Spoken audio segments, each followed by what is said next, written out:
કતારગામની વિવાદિત ટીપીમાં કબજો લેવા જતા સ્થાનિકોએ ભારે વિરોધ કર્યો। રિઝર્વેશન પ્લોટનો કબજો લેવા ગયેલી પાલિકાની ટીમ ખાલી હાથે પરત ફરી।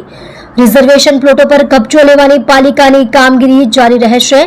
7 રિઝર્વેશન પ્લોટનો કબજો લેવાયો। કતારગામ ઝોનમાં ટીપી 49, 50 અને 51માં પાલિકાના રિઝર્વેશન પ્લોટો પર કબજો લેવાની કાર્યવાહી ચાલુ। નારાજ લોકોનું કહેવું છે કે અહીં કોઈ રિઝર્વેશન ન હતું અને હવે અચાનક રિઝર્વેશન મુકાતા લોકો વિરોધ કરી રહ્યા છે।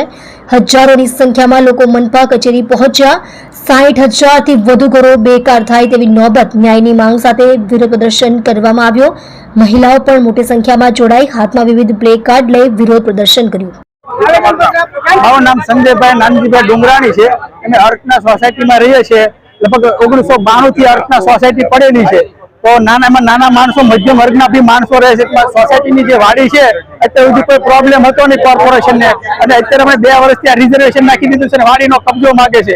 આજુબાજુમાં બધું જે વાડીઓ બધી છે જ તેમ, અને કોઈને કોઈ તકલીફ નથી। તો અમારે કબજો વારંવાર 2-3 વાર કબજો લેવા માટે આવે છે।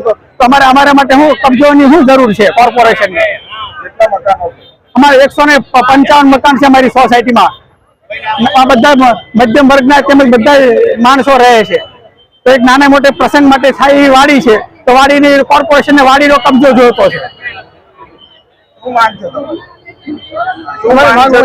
અમારી માંગ છે, અમારે જે સ્થળ ઉપર જે કબજો છે વાડીનો એમના રહેવો જોઈએ છે એમના।